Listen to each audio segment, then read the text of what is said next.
before we jump into this video, if you haven't signed up for the Fronos Photo email list, you could do so. Go ahead, click on the screen inside this orange box, put your name, email address in it, hit send it, and I will send you a free guide to capturing motion in low light situations. But also, if you haven't hit this subscribe button right here, please go ahead and do that right on YouTube below the video so that you can subscribe to the channel and get all the videos as they go live and be the first person to check it out. All right, enjoy this video. Jared Polin, FronosPhoto.com. And this video goes along with the 5-minute portrait that I photographed of Jenna when she came over to my place and I set up the Peter Hurley style lighting. And basically, if you haven't seen that video, you can click up on the top left-hand portion of the screen at any time to go over to see that 5-minute portrait. Now, this is a thing about getting out of your comfort zone. I don't do a lot of portrait sessions. I don't do a lot of set-up type shots, but in this case, I wanted to step outside of my comfort zone to capture something different than I normally do because I want to get better. I want to practice because we always need to be practicing and doing personal projects, and the results can be very surprising. You can learn so much, and that's why it's important to get out of your comfort zone. So in that 5-minute portrait, I showed you just the first part of what I shot, and then I continued to shoot for an hour or two after. So I want to, well, not an hour or two, just for another couple of setups after we did the initial headshots. So what I'm going to do is show you the best of the best of the best with Honor Sir photos that I liked from the first part, and then show you photos that we continued to shoot that I didn't film. So let's jump into it right here. We've got this photo of Jenna. I did that setup with the, you can see all the Kino flows in her eyes. You can also see how damn sharp it is. 70 to 200, 2.8. You can see all my settings up here. Now, pretty consistent. They're not going to change very much. So, I like the photo here. We show off her tattoo. I like the look on her face. And she doesn't smile a lot, but that's her thing. I like the positions of the hands, and I picked the purple lipstick. That was my choice. So, I like that.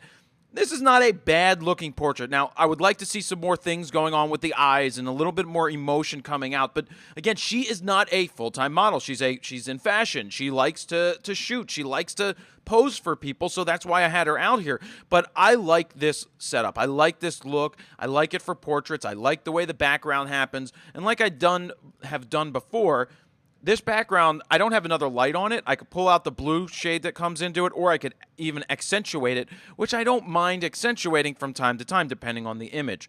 So here we go, moving forward again. Yes, I told her to squinch. My angles, where I have her is a little off. I should be have her in the center, so that missed. It should be nice and sharp again. I think I only had one image not sharp throughout this shoot, which is great to know. Yeah, I like the eyes better, but then the fact that she's not centered in a vertical, I don't like it so much. It's more centered in the horizontal. I like it. I want to see more in the eyes, but I still think it's a very nice portrait for what it is. So let me talk about this. The reason I picked this, it's not my favorite image. The way that the lights were set up in the triangle, I was shooting through it, so I didn't have a lot of room down below. If I put her whole arm in, which is what I wanted to do, then I would have gotten some of the light on the bottom. The physical light would have shown up in the image. Same thing on the right and the left. So that's why it's not centered. I like the look and I like the feel. I just wish that the other lights weren't in the way. I like this. I had her look off camera. Here it has a little bit of more emotion in the eyes. Like, what's going on? What is on her mind? And that's what I like about this shot. That's why I picked it as one of my favorite. Plus, the back shoulder falls out. I told her to turn her shoulders, bring her chin down, look this way. Boom. This one is okay. I'm like, all right, let's play with the hands. I started her doing this, covering her face, and then I was like, all right, do one hand, and then just see the difference between this and this. Look at the lips, and look at the eyes. Do you see that? Look, nothing here. The lip isn't moving. Boom. The lip curls a little bit to be smiley. Here, the eye isn't moving. Boom. Just a little bit of those squinchy McSquinchersons, as Peter McHurley would call it, and boom, we now have a winning image. Just the difference. No emotion, and boom. We've got some subtle emotion showing up, making that a really good image. So at first, I like this image more than some of the others. I like the eyes. Yeah, it's like smoky look, and it's like, hey, I'm staring right through the camera. And I thought that the hair pop was cool. But between the two, I'm not sure. Which do you think? Do you mind the hair? I like the eyes and the hair pop better. And her chin is a little lower.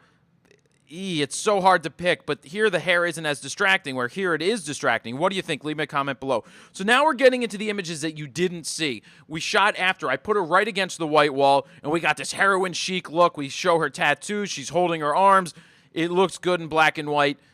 Should have been a little tighter. I'm not going to crop it, but let me show you if I was. I want to keep the original aspect.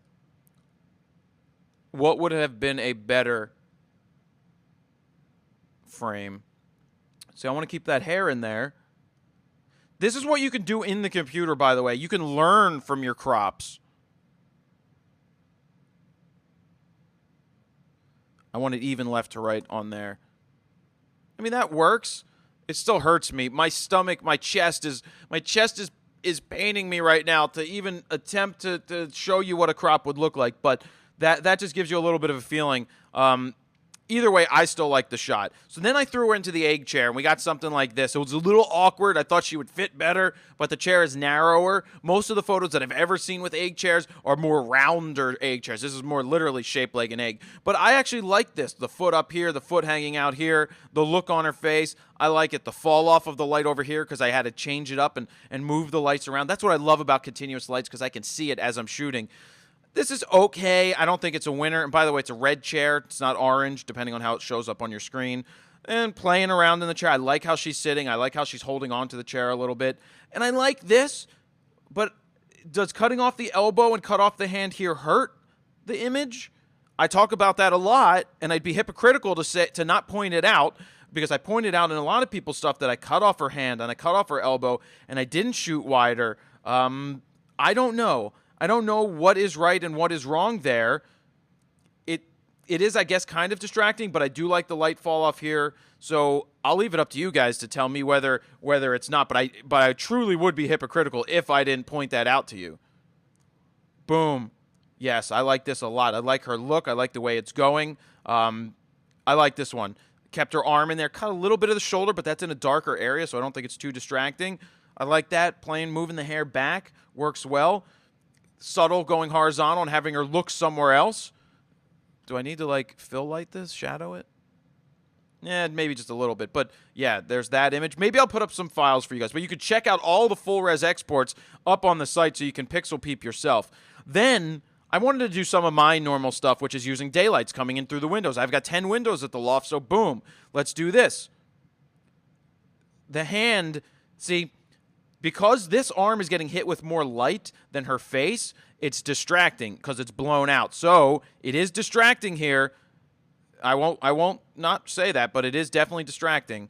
What are we at? ISO 5000. And I like this. It's less distracting. It's held back down in the color. Let's see what would happen in black and white.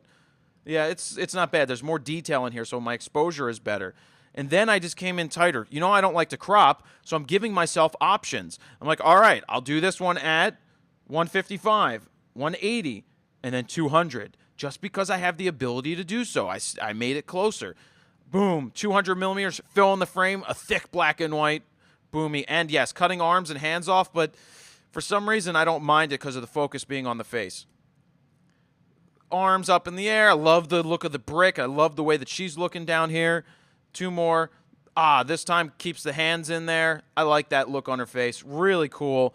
And then boom with the color. With actually, this is real glow coming in from the window. It's light pollution coming in that normally the lens hood blocks, but when it's coming straight into the camera, nothing you can do about it. So all of these images are up on the website. Go ahead and click on the top of any place on the screen or the link down below. It's going to take you over to the website to check out the 5-minute portrait as well as all of the full res images if you want to check them out. And it's about getting out of your comfort zone. Shoot things that you don't normally shoot. Try to do things different so that you are more prepared in the future for other gigs that may come along. So that is where I will leave it. If you want to check out the 5-minute portrait, go ahead, click on the top left of the screen.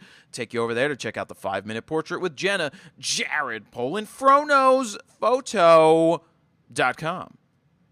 See ya.